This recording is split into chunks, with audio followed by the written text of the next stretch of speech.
L'hypocrisie est l'une des pires maladies du cœur dans notre religion. C'est le fait qu'il y ait une différence entre ce que quelqu'un dit et ce qu'il ressent, entre ce qu'il affiche publiquement et ce qu'il fait et pense secrètement.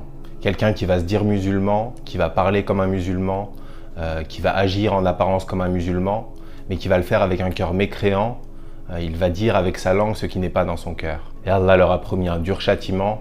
Il dit dans le Coran, en vérité, les hypocrites seront au plus bas du feu et tu ne leur trouveras jamais de secoureurs. Ils sont donc décrits comme les pires des êtres humains, parce qu'un mécréant a au moins le mérite d'afficher sa mécréance et de l'annoncer publiquement. Et en ce sens, ils sont donc pires que les mécréants, parce que non seulement ils mécroient comme les mécréants, mais en plus de ça, ils ajoutent une couche de mensonges, de tromperie et de trahison.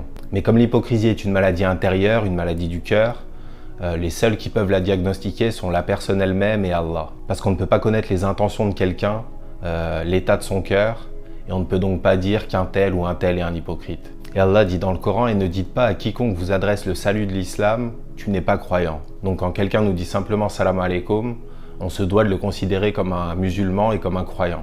Mais ce qu'on a réellement en nous va se manifester dans nos actions, et le prophète sallallahu alayhi wa sallam nous donne 4 caractéristiques des hypocrites, et on ne doit donc pas s'en servir pour juger les autres, mais plutôt pour s'analyser nous-mêmes, voir si on a une ou plusieurs de ces caractéristiques et essayer de nous réformer. Donc le prophète sallallahu alayhi wa sallam nous donne les caractéristiques. Quand on lui confie un dépôt, il trahit. Quand il parle, il ment. Quand il conclut un pacte, il ne le respecte pas.